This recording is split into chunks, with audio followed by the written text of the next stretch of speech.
خود پروردگار نے حضرت موسیٰ نبینا علیہ الصلوۃ والسلام سے پوچھا، اے موسیٰ تم میرے لیے کیا کرتے ہو؟ غور سنیے گا، بس زیادہ میں آپ کو مزاحم نہیں ہونا چاہتا. ہاں کیا کرتے ہو؟ حضرت موسیٰ نے کہا کہ پروردگار میں تیرے لیے نماز پڑھتا ہوں، تیرے لیے روزہ رکھتا ہوں، تیرے لیے صدقہ دیتا ہوں، تیرے لیے جو ہے وہ ذکر کرتا ہوں. پروردگار نے کہا کہ موسیٰ یہ تمہاری جو نماز ہے یہ تمہارا دین ہے، اور دین جو ہے وہ راستہ ہے، میرے لیے نہیں ہے، یہ راستہ ہے، اس پہ تم نے چلنا ہے. عزیزان محترم، یہ نماز جو میں پڑھتا ہوں بعض اوقات ہم بڑا جتاتے ہیں کہ ماں صاحب میں تو 5 وقت کی نماز پڑھتا ہوں، فجر بھی پڑھتا ہوں. بہت سارے لوگ کہتے ہیں ماں صاحب فجر قضا ہو جاتی ہے کبھی کبھی. کیوں قضا ہوتی ہے فجر؟ 1 دفعہ ہوئی، 2 دفعہ ہوئی، 3 دفعہ ہوئی.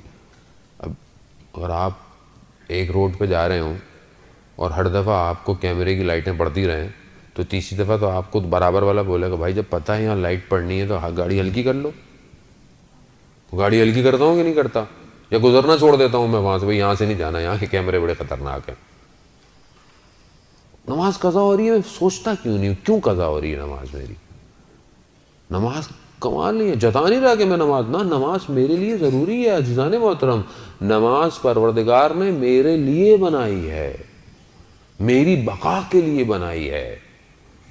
ایک نماز اگر قضا ہو جائے اس کی قیمت ہم دنیا کے خزانے بھی جمع کر لیں نہیں کر سکتے، یاد رکھیے گا. ایک شخص آیا، چھٹے امام جعفر صادق علیہ السلام،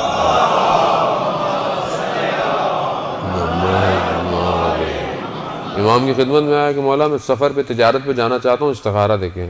استخارہ برا آیا، بد آیا. کچھ عرصے بعد واپس آیا، کہا کہ جب نا رسول اللہ آپ نے تو کہا تھا برا آیا لیکن مجھے تو اس تجارت میں بڑا فائدہ ہوا، بہت پروفٹ ہوا. تو امام نے کہا کہ فلانے دن فلانے روز فلانی جگہ فجر کی نماز چھوٹ گئی تم سے؟ کہا ہاں. کہا سارے خزانے جمع کر لو، اس فجر کی نماز کی قیمت ادا نہیں کر سکتے. بعض اوقات ہمارا اٹھنا، ہمارا بیٹھنا، رات کی محفلیں فجر کی نماز کیا کرتی ہے؟ گئی. ساری رات بیٹھے میں باتیں کر رہے ہیں، ٹی وی دیکھ رہے ہیں، میچ دیکھ رہے ہیں، یہ کر رہے ہیں وہ کر رہے ہیں، فجر آئی تو تھوڑی دیر سو لیتے ہیں، گئی فجر. تو وہ بلے شاہ کہتے ہیں کہ راتیں جاگن شیخ صداتاں، راتیں جاگن کتے. کہتے ہیں رات کو شیخ بھی جاگتے ہیں، رات کو کتے بھی جاگتے ہیں. چلوے بلیا یار منا لے، بازی لے گئے کتے. کہا یہ رات کو جاگتے ہیں، صبح شیخ دنیا کے کاموں میں مصروف ہو جاتے ہیں، مگر کتا رات کو اپنے مالک کے گھر کی حفاظت کرتا ہے اور صبح آ کر اس کے دروازے پر بیٹھ جاتا ہے. چلوے بولیا یار منا لے. عزیزان ساری رات گزر گئی اور جب ایک سجدے کا وقت آیا تو میں خواب غفلت میں تھا. ایک شہید نے اپنی وصیت نامے میں اس کی جب ڈائری ملی تو اس نے لکھا ہوا تھا کہ میری زندگی کا سب سے تاریک دن وہ تھا کہ جب میں اٹھا تو سورج نکلا ہوا تھا. کتنی میری زندگی کے تاریک دن ہے. عزیزان محترم، میں نہیں کہہ رہا خدا، میں اپنے آپ کو کہہ رہا ہوں کہ میں یہ نماز تو راستہ ہے میرے لیے. یہ راستہ نہ ہو تو میں تو تباہ اور برباد ہو جاؤں گا. یہ 5 وقت کے سجدے نہ ہوں تو میں تو غرور تکبر میں پڑ جاؤں گا، کیونکہ میں کسی کو سجدہ ہی نہیں کر رہا.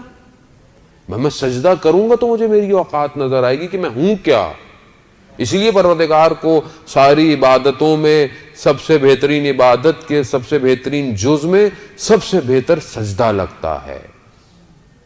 اسی لیے اس نے سب سے پہلے جب اپنے امر کو جاری کیا تو کہا کہ آدم کو سجدہ کرو. سجدہ. اسی لیے سید الشہداء نے سجدے میں اپنے آپ کو پروردگار دیا. اسی لیے مولا کائنات نے کوفہ کی مسجد کے اندر سجدے میں ضربت کھائی.